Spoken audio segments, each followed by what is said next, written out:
Reporters 66.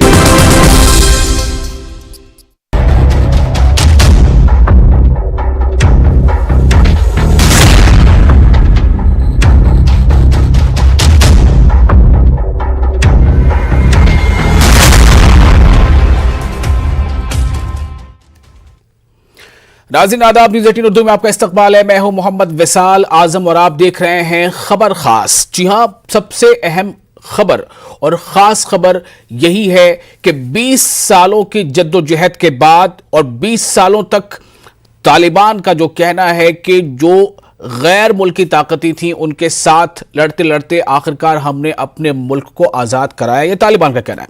और अब उनके लिए ऐसा मकाम आया है कि अब वो अपनी हुकूमत तश्कील देने के लिए बिल्कुल तैयार हैं और बहुत जल्द ये तैयारी का ऐलान भी, यानी कि हुकूमत की क्या शक्ल होगी, हुकूमत में किसे क्या जिम्मेदारी मिलेगी, कौन हुकूमत की क़यादत करेगा, इन सब का ऐलान बहुत जल्द मुतवक्किल है।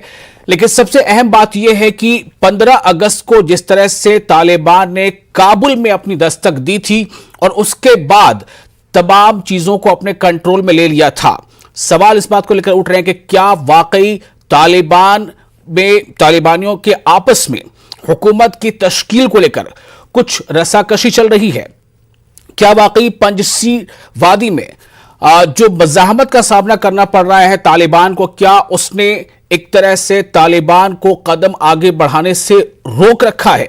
ऐसे कई सवाल हैं जिसको लेकर हम अभी गुफ्तगू करेंगे अगले आधे घंटे तक अपने माहिरीन से जो हमारे साथ मौजूद होंगे, जो हमारा खासा पैनल मौजूद होगा।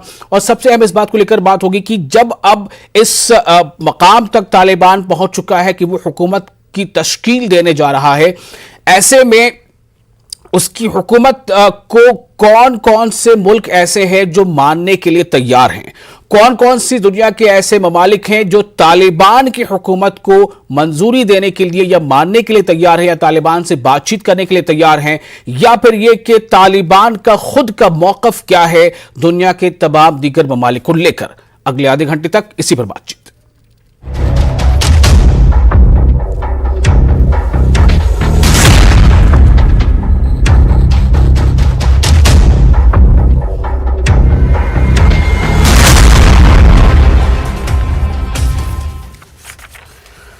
तो अब सवाल इस बात को लेकर है कि क्या मुल्ला अब्दुल गनी बरादर या फिर यह कि अखुंदजादा, किसे मिलेगी तालिबान की क़यादत? ऐसे और कई नाम हैं। इन तमाम नामों के बीच इस बात को लेकर अभी गौर व फिक्र हो रहा है। खबर यह है कि तालिबान के तमाम बड़े अहम जो लीडरान हैं वो काबुल में मौजूद हैं और हुकूमत की तश्कील को लेकर गौर व फिक्र हो रहा है, गुफ्त सुनीद हो रही है, बातचीत हो रही है। ऐसी भी खबर है कि गुलबुद्दीन हिकमतयार, जो बहुत पहले हुकूमत का एक बड़ा हिस्सा रह चुके हैं, अफगानिस्तान में एक अहम जिम्मेदारी निभाई है, ऐसे और कई दीगर, और जैसे अब्दुल्ला का नाम है, हामिद करजई का नाम है, इन तमाम लोगों की मदद ले रहा है तालिबान। और इन लोगों को भी क्या वो हुकूमत में शामिल करेगा? क्या इन्हें हुकूमत में शामिल करते हुए कोई बड़ी जिम्मेदारी निभाएगा? हुकूमत की शक्ल व शबाहत क्या होगी? हुकूमत किस तरह की सोच का ऐलान करेगी खवातीन को लेकर, तालीम को लेकर, और जो एक आम खौफ हिरास है लोगों में, खासतौर से अफगान शहरियों में, ऐसे बड़ी तादाद में अफगान शहरी हैं जो अफगानिस्तान से बाहर जा चुके हैं और अब भी कई बाहर जाने की सोच रहे हैं। इन सब को लेकर किस तरह की बातें सामने आएंगी, क्या ऐलान होगा और उसकी जो हुकूमत की शक्ल शुबाहत होगी वो कैसी होगी? क्या इसे एक जमहूरी हुकूमत कहा जा सकेगा? क्या ये वक्ती तौर पर आने वाली हुकूमत, बातें ऐसी आ रही हैं कि मुल्ला अब्दुल गनी बरादर, जिन्हें आप तस्वीरों में देख रहे हैं इस वक्त, उन्हें अहम जिम्मेदारी मिल सकती है, उन्हें क़यादत मिल सकती है, लेकिन उनके ऊपर हो सकता है कि अखुंदजादा हों, जो ईरान का तर्ज अमल है वहां की हुकूमत का, उस बुनियाद पर या उस तरीके पर। हमारे साथ इस खास मौजू पर गुफ्तगू के लिए 3 खास मेहमान हैं। हम आपको बता दें, हमारे साथ है आदित्य राज कौल, जो कंट्रीब्यूटिंग एडिटर है न्यूज़ 18 के।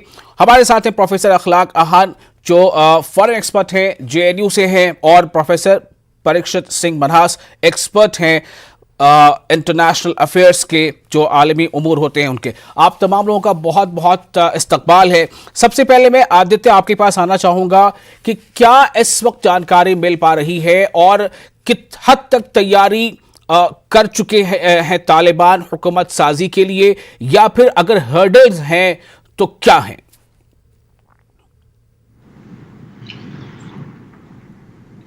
वो एक इंक्लूसिव गवर्नमेंट चाहते हैं, और इंक्लूसिव गवर्नमेंट का मतलब ये कि जो एथनिक ग्रुप्स अलग अलग हैं अफगानिस्तान में, जिनमें आपस में मतभेद है, क्लेश है, आपस में उनको वॉरलॉर्ड्स कहा जाता है, वो सब कैसे एक सरकार में आएंगे।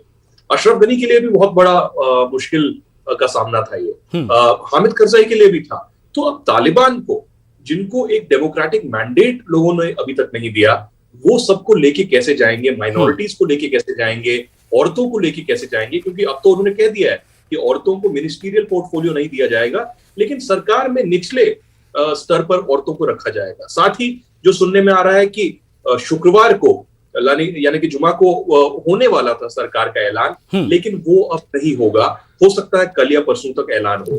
हमने ये भी सुना है कि मुल्ला बरादर जो है वो क्योंकि उनकी पोजीशन बहुत स्ट्रांग है, उनका नाता मुल्ला उमर के साथ और बाकियों के साथ स्ट्रांग था, तो इसलिए उनको जो है बहुत ही इंपॉर्टेंट रोल दिया जाएगा। जो एग्जीक्यूटिव होगा, काउंसिल होगा, इसकी मेजबानी, इसका जो हेड है वो करेंगे। इसके अलावा मुल्ला याकूब है, सिराजुद्दीन हक्कानी है, और साथ ही बहुत सारे अहम अन्य लोग हैं जिनको पोर्टफोलियोज दिए जाएंगे। ये भी कहा जा रहा है कि शेर मोहम्मद सनकजाई जो है, जिन्होंने इंडियन मिलिट्री एकेडमी से भी पढ़ाई की हुई है, उनको हो सकता है कि फॉरेन मिनिस्टर का करार दिया जाए। ऑलरेडी वो इंडिया से, चाइना से और बाकी जो फॉरेन डेलीगेशंस हैं उनसे मुलाकात कर चुके हैं।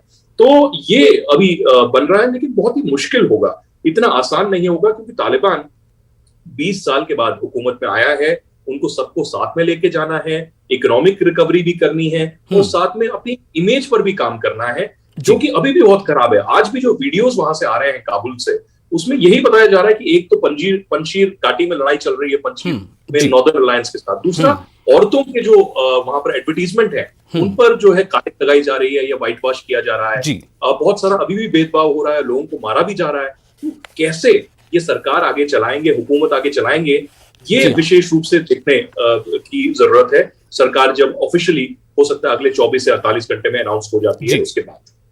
चलिए, अब मैं इस जानकारी को अपने नाज़रीन को बताते हुए आगे बढ़ना चाहूंगा कि आदित्य राज कौल जो कंट्रीब्यूटिंग एडिटर न्यूज़ 18 के लिए, उन्होंने भी बताया है कि जो पहले खबर थी कि जुमे के दिन, हालांकि जुमे का दिन अभी है, लेकिन उसके बावजूद जो खबर थी कि दोपहर तक में ही शायद वहां से इस बात का ऐलान आ जाए कि हुकूमत की तश्कील किस तरह से होगी और हुकूमत के अकाबरीन कौन होंगे, हुकूमत की क़यादत किसके हाथों में होगी। लेकिन जो अभी हमें खबर मिल रही है आदित्य राज कौल के से, वो ये है कि इसमें थोड़ी ताख़ीर हुई है, मुलतवी हुआ है ये वक्त।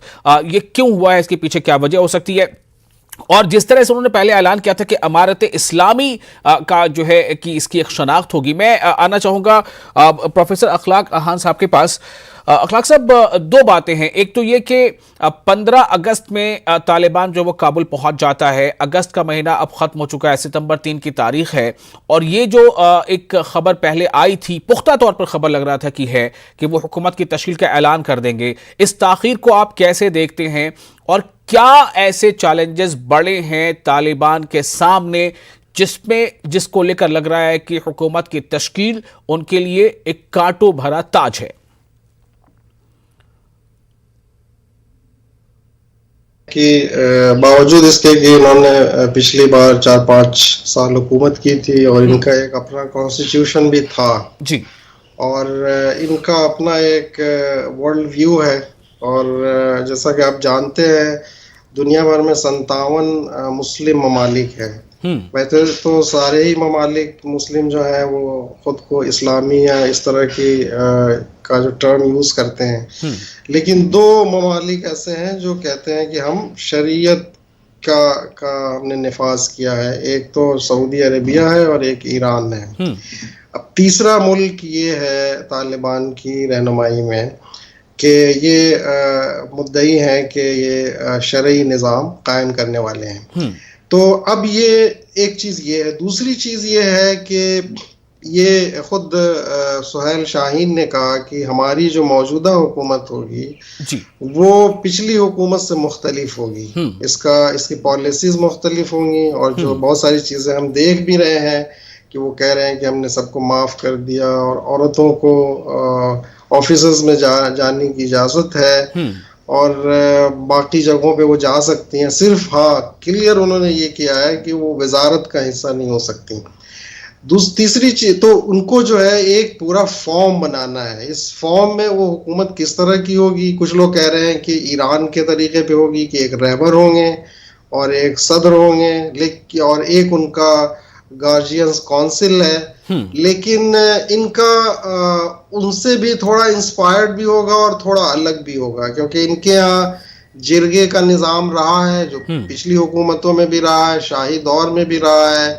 तो ये एक शूरा जैसी चीज़ बनाएंगे और फिर वजारतें देंगे और एक आदमी मेरे ख्याल से सदर आज़म होगा, जिसके बारे में कहा जाता है कि आमतौर से मुल्ला बरादर शायद होंगे, लेकिन किसी का नाम अभी तक सिर्फ नाम वाज़े अभी तक हुए हैं। एक तो हिब्बतुल्लाह है जिन पे सबका कंसेंसस है कि वो उनके अमीर होंगे जी। और दूसरा नाम जो कल परसों से किया गया है वो अस्तानक ज़ई का है कि उनको फॉरेन मिनिस्टर बनाया जा सकता है, और ये खलीलजाद और अशरफ गनी साहबान के क्लास फेलो भी रहे हैं और खुद हिंदुस्तान में भी इन्होंने पढ़ाई की है। लेकिन अभी जो कुछ इत्तलात मिल रहे हैं उसके मुताबिक गुलबुद्दीन हिकमतयार को भी और करजई को भी, अब्दुल्ला को भी, मतलब ये लोग जो माजी में अफगान हुकूमत का हिस्सा रह चुके हैं या उसकी क़यादत की है, इन्हें भी कुछ रोल देने की खबरें आ रही हैं सामने।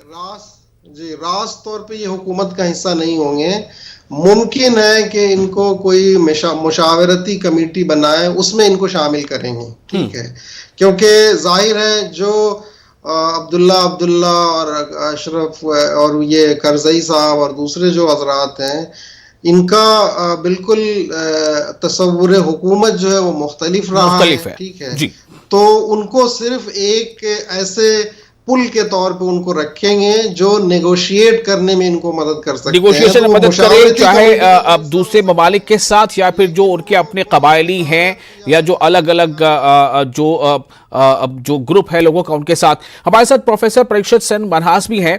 प्रोफेसर परीक्षित, मैं आपका इस्तकबाल करते हुए पहला सवाल करना चाहूँगा कि 2 हफ्ते पहले हम अफगानिस्तान तालिबान के बारे में जो हम बात कर रहे थे, आज 2 हफ्तों के बाद यानी 3 सितंबर को हम कुछ और इशू पे बात कर रहे हैं। बात ये चल रही है कि कैसी होगी तालिबानी ये हुकूमत, और इस हुकूमत पर कितना भरोसा खुद अफगानिस्तान के लोगों का हो पाएगा, कितना भरोसा इस हुकूमत पर जो है जो पड़ोसी जो हमारे मुल्क हैं उनका हो पाएगा, या जो ख़ास तौर से वेस्टर्न कंट्रीज उनका हो पाएगा।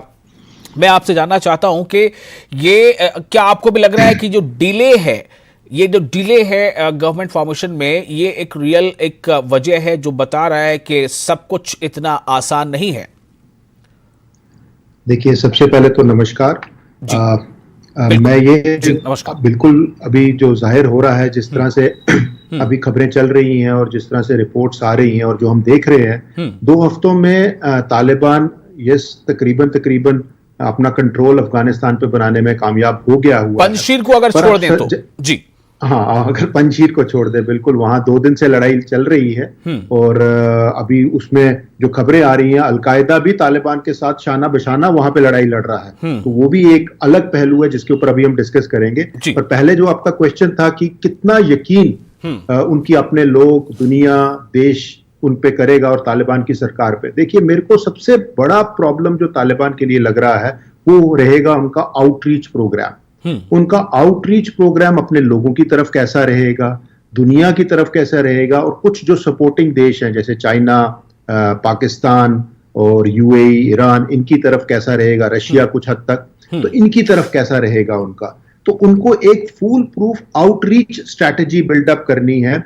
ये ऐसी फुल प्रूफ आउटरीच स्ट्रैटेजी होनी चाहिए जिससे कि जो उनका जो अभी वो कॉस्मेटिक सर्जरी जिसे मैं कहता हूं वो करवा के आए हैं, कि वो एक कॉस्मेटिकली ऐसा दिखाना चाहते हैं कि हम एक पॉपुलर गवर्नमेंट बनाएंगे, एक डेमोक्रेटिकली इलेक्टेड या गवर्नमेंट बनाएंगे जो लोगों को एक्सेप्टेबल होगी। तो वो कॉस्मेटिक सर्जरी कितनी देर तक रहती है, इस आउटरीच प्रोग्राम में वो कितने हकूक माइनॉरिटीज को देने में कामयाब होते हैं, हमारे कितने सिख लोग अभी वहां पे हैं, वेरियस कम्युनिटीज के लोग वहां पे हैं, उनके अफगानी आपस में ही ताजिक अलग से हैं, कितने लोग आपस में डिवाइडेड हैं, तो वो सब कितने ग्रुप्स को, खित्तों को वो पूरी रिप्रेजेंटेशन दे सकते हैं, ये कोई आसान चीज नहीं है। इसमें बड़ी परमुटेशन कॉम्बिनेशन लगेगी और कैलकुलेशन लगेगी। और सबसे बड़ी बात यह है कि वो विमेन ग्रुप्स को किस तरह से देखते हैं। जैसे अभी भी हम देख रहे हैं काबुल में तकरीबन 4-5 डजन विमेन, 30-40 औरतों ने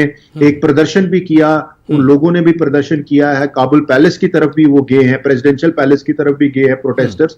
तो उनको क्या हकूक मिलते हैं, उनको कैसे प्रोजेक्ट किया जाता है, क्योंकि इस टाइम पे जो पूरी दुनिया की नजर इस पे है कि वो विमेन राइट्स का बिल्कुल कोई ख्याल नहीं रखते और उनका पुरजोर हनन होता है, तो वो विमेन राइट्स की कैसे प्रोटेक्शन करते हैं। तो ये सब चीजें आने वाले समय में डिफाइन करेंगी। लेकिन ये बातें तो मुझे लगता है कि फिर भी थोड़ा बाद की हैं। पहले तो ये तय होना है कि हुकूमत उनकी ऐसे बन जाए, कौन वहां का वजीर आजम हो, कौन वहां का सदर हो, किन किन कबायलियों को, किन किन ग्रुपों को वो शामिल कर पाएंगे, कितना उनके खिलाफ आवाज उठेगी, इसमें जो कॉम्बिनेशन होगा इसका, उसको लेकर। बिल्कुल बिल्कुल। आदित्य राजकुल, मैं आपके पास एक सवाल लेकर ये भी आना चाह रहा था कि क्या वाकई ये जो पंजशीर वाला जो इलाका है और जो आईएस का जो खुरासान है, क्या ये दोनों एक मेजर थ्रेट अभी भी है, और क्या ये भी एक वजह बन रही है कहीं ना कहीं, चूंकि एक तरफ से बात आ रही है तालिबान की तरफ से कि हम नेगोशिएशन कर रहे हैं, बातचीत कर रहे हैं, बातचीत के जरिए मसले का हल निकल जाएगा, उन्हें हम सरकार में शामिल भी कर सकते हैं, तो क्या इनको समझाने बुझाने में ताखीर हो रही है और इसीलिए हुकूमत तश्कील में भी ताखीर हो रही है? देखिए, पहले तो हम ये समझ लें कि पहले तालिबान की तरफ से भी और पंजशीर घाटी में जो नदर्न अलायंस है उनकी तरफ से भी, दोनों तरफ से प्रोपेगेंडा बहुत ज्यादा हो रहा है सोशल मीडिया पर। तालिबान कह रहा है हमने पंजशीर घाटी में आधा कब्जा कर लिया है, लोगों को मारा है, जबकि नदर्न अलायंस कह रही है कि हमने 300 से 400 से 500 तालिबान के लड़ाकुओं को मार दिया है। तो टेरेन तो बहुत मुश्किल है ही, चारों तरफ से वो पहाड़ों से घिरा हुआ है, तो वहां कब्जा करना या एकदम अटैक कर देना बहुत मुश्किल है। और पंजशीर घाटी में जो लोग भी रहते हैं, कुछ हद तक ये भी उनको दाद देनी पड़ेगी कि कभी भी तालिबान पूरी तरीके से वहां पर कब्जा नहीं कर पाया। और अहमद शाह मसूद ने भी बहुत ही अपनी दलेरी दिखाई, और अब उसके बेटे अहमद मसूद और साथ में अमरुल्लाह सलेह वो आगे लेके चल रहे हैं। जिस तरह मैं अमरुल्लाह सलेह को जानता हूं कई सालों से, और मेरी पिछले हफ्ते 2 बार उनसे बातचीत हुई, मुझे नहीं लगता कि अमरुल्लाह सलेह पूरी तरीके से तालिबान के सामने, या कहा जाए पाकिस्तान की जो प्रॉक्सी गवर्नमेंट अब काबुल में आएगी उसके सामने झुकेंगे, क्योंकि उनका स्टैंड भी अगर देखा जाए अमरुल्लाह सलेह का, मेरा सवाल यही था कि क्या ये एक वजह है, क्या ये भी एक वजह है हुकूमत तश्कील में ताखीर की? बिल्कुल बिल्कुल, क्योंकि हाँ, तालिबान हो सकता है कि कुछ हद तक रियायत दे और बोले कि हाँ आपको कुछ पोर्टफोलियो या कुछ आपको जगह दी जाएगी, स्पेस दी जाएगी सरकार में। मुझे नहीं लगता। अहमद मसूद ने एक स्टेटमेंट जरूर दिया था कि मैं पीस के हक में हूं, मैं चाहता हूं कि बातचीत हो, लेकिन जितना मैं उनको ऑब्जर्व कर रहा हूं, जितनी हिस्ट्री हम नदर्न अलायंस की देखें और जिस तरीके से वो तालिबान के खिलाफ अभी डटे हुए हैं और लड़ रहे हैं, मुझे नहीं लगता उनको स्वीकार होगा कि वो तालिबान की सरकार में आए, तालिबान को लेजिटिमेसी दें, और दूसरा अपना जो पंजशीर घाटी का इंडिपेंडेंट कैरेक्टर है उसको किसी तरीके से सरेंडर करें। तो पिछले अगले ये आपको लगता है कि ये मुश्किल होगा, और ये कहीं ना कहीं तालिबान के लिए भी एक बहुत बड़ा मसला बना हुआ है। एक बार फिर से मैं अखलाक साहब आपके पास आना चाहता हूं। अखलाक साहब, ये जो नाम आपने अभी हम लोग जिक्र कर रहे थे, अखुंदजादा का या मुल्ला अब्दुल गनी बरादर का या हक्कानी का, एक सवाल ये भी आ रहा है, जैसे शाह महमूद कुरैशी का भी बयान आया पाकिस्तान की जानिब से कि अफगानिस्तान के मामले में पाकिस्तान सब कुछ छोड़ छाड़ कर अलग नहीं हो सकता। एक बयान ये है। बरतानिया से बयान ये है कि हम तालिबान को तस्लीम नहीं करते, लेकिन हाँ बातचीत का चैनल खुला रहेगा। यूएन की तरफ से जो इमदादी जो फ्लाइट्स थी वो रिज्यूम कर दी गई हैं और कमर्शियल फ्लाइट्स भी शुरू होने की खबर आ रही है।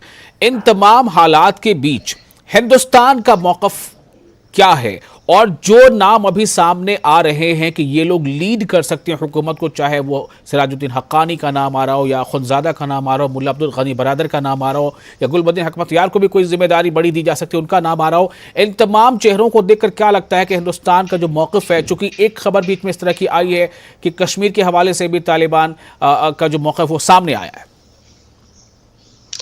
देखिए, दो चीज़ें हैं इसमें। एक तो ये कि बहुत सारे इंटरनेशनल जो कम्युनिटी है, बहुत सारे ममालिक जो हैं वो ऑलरेडी उनके साथ इंगेज्ड हैं, और जैसे उनकी हुकूमत का ऐलान होगा तो मुझे नहीं लगता कि, क्योंकि ये अफगानिस्तान जिस जगह पे है वो उसकी स्ट्रेटेजिक इतनी ज़्यादा अहमियत है कि कोई उसको लूज़ करना नहीं चाहेगा। ठीक है, तो खुद एक तरह से वहाँ के इंग्लैंड के जो आर्मी चीफ हैं उन्होंने कह दिया है, प्राइम मिनिस्टर ने कह दिया है, तो वो एक तरह से तैयार हैं। और बाकी ममालिक भी हैं, खुद यूएस भी मुझे लगता है कि कहीं ना कहीं फिर बाद में इंगेज करेगा। इंगेजमेंट में तो है ही, आप देख लें पिछले 2-3 सालों में दोनों ने एक दूसरे पे अटैक नहीं किया है। रही बात हिंदुस्तान की, तो हिंदुस्तान का आप देखें कि जाहिर शाह के ज़माने से लेके और बहुत सारी हुकूमतें आई, लेकिन हिंदुस्तान की हमेशा मौजूदगी वहाँ रही है जी, और बहुत क्लोज रिलेशन रहा है उनके। जाहिर शाह के बाद आप देखें कि मेरे पास सिर्फ 2 मिनट का वक्त बचा है, इसलिए बता रहा हूं ताकि आप अगर कुछ खास बात पहले करना चाहते हो तो उसको आप तरजीह दे दें जी। तो ये चीज है कि मतलब इंडिया खुद इंगेज कर रहा है, ऑलरेडी ऑफिशियली अनाउंस भी हो गया है, और मेरे ख्याल से ये चैनल खुल चुका है, और तालिबान भी चाहते हैं कि ये ताल्लुकात जो है बने, वो दुनिया से कट ऑफ होकर नहीं रहना चाहते। उन्होंने जो ये पूरा अपना एक सॉफ्ट जो पॉस्चरिंग की है, तो ये है। तीसरी बात जो अभी ये आई पंजशीर के बारे में, तो पंजशीर जो अभी का पंजशीर है, अगरचे उसकी जो लोकेशन है वो बहुत मुश्किल है, लेकिन जो अहमद शाह मसूद के ज़माने में जो सिचुएशन थी और अभी जो है उसमें बड़ा फ़र्क है। अभी वो चारों तरफ से घिरे हुए हैं, पहले जो था उनको बॉर्डर मिला हुआ था ताजिकिस्तान से, जहाँ से वो डायरेक्ट मदद ले पाते थे। तो ये ज़्यादा स्टैंड नहीं कर पाएंगे, ये सिर्फ नेगोशिएट करना चाहते हैं, लेकिन जो इन्होंने शर्तें रखी हैं वो बड़ी मुश्किल हैं, और इसीलिए ये लड़ाई शुरू हो गई है। और हुकूमत के ऐलान में भी मुझे लगता है कि वो इसी वजह से भी मुमकिन है कि देर कर रहे हों, कि वो चाह रहे हैं कि पहले इस पे हम पूरा तरह कंट्रोल कर लें। चलिए, तो ये एक बात यहाँ पर सामने आ गई कि पंजशीर कहीं ना कहीं एक कांटे की तरह चुभ रहा है तालिबान को फिलहाल, और हो सकता है कि एक ऐसी वजह है जो हुकूमत की तश्कील में ताखीर पैदा कर रहा है। परीक्षा सिंह साहब, आपके पास मैं आ रहा हूँ फाइनल कमेंट के लिए, 1 मिनट सिर्फ बचा है हमारे पास जी, बोलिए। देखिए, मैं तो ये कहना चाहूंगा कि पंजशीर पे तालिबान इतनी आसानी से कब्जा नहीं कर पाएगा, ना ही वो नेगोशिएशंस किसी हद तक कोई कंक्लूसिव एंड पे पहुंचेंगे। मेरा सवाल इस बात को लेकर है, थोड़ा सा मैं अलग हटता हूं। मुल्ला याकूब, मुल्ला अब्दुल गनी बरादर, सिराजुद्दीन हक्कानी और अखुंदजादा जो नाम है, इन नामों के साथ मैं कह रहा हूं कि अगर यही चेहरे हुए सरकार के बड़े चेहरे, तो ये हिंदुस्तान के पर्सपेक्टिव से कैसा है? देखिए, ये तो डेफिनेट है कि यही चेहरे रहेंगे, और हिंदुस्तान के लिए आगे रोड बड़ी टफ है, और हिंदुस्तान का पहला एजेंडा यही है कि किसी तरह भी तालिबान अपनी धरती को टेररिस्ट को पनपने ना दे, अपनी धरती पे टेररिस्टों को पनपने ना दे, और ये हमारी पॉलिसी रहेगी, और ये हमेशा से रही है। और दूसरा, डेमोक्रेटिकली इलेक्टेड गवर्नमेंट्स। तो ये दोनों चीजें जब होंगी तो हिंदुस्तान का व्यू चेंज होगा। बाय द वे, अभी तो बैक चैनल टॉक्स दोनों में चल रही हैं, हिंदुस्तान छोड़ भी नहीं सकता, क्योंकि जैसे मैं पहले भी कह चुका हूं कि बॉर्डर रोड्स इनिशिएटिव्स और जो न्यू सिल्क रूट है जिसे कि इंडिया सपोर्ट कर रहा है, और बॉर्डर रोड्स इनिशिएटिव्स को कहीं ना कहीं तोड़ना है, तो उसके लिए भारत को डायलॉग तो बैक चैनल रखना ही पड़ेगा, और कहीं ना कहीं उनके साथ डिस्कशंस करनी पड़ेंगी तालिबान सरकार के साथ जी। बहुत शुक्रिया आप तमाम लोगों का इस खास मौजू पर अपनी बात रखने के लिए। तो ये एक हकीकत है, जैसे 15 अगस्त को वो हकीकत सामने आई थी कि तालिबान ने जो है वो काबुल तक वो पहुंच गए थे और चीज़ों को अपने कंट्रोल में ले लिया था, और अब ये भी हकीकत है कि तालिबान अब अफगानिस्तान में अपनी हुकूमत बनाने जा रहे हैं। बहुत जल्द उनकी हुकूमत का ऐलान होने वाला है। इस हुकूमत के बनने में अड़चने क्या हैं, बनने के बाद चुनौतियां क्या हैं, चैलेंजेस क्या हैं, इस पर हमने खातिर-खा गुफ्तगू की है, और मुझे उम्मीद है कि ये गुफ्तगू आपको पसंद आई होगी। तो फिलहाल मुझे दीजिए इजाज़त। इस प्रोग्राम में फिलहाल इतना ही। आप बने रहे न्यूज़ 18 उर्दू के साथ। India's largest news network.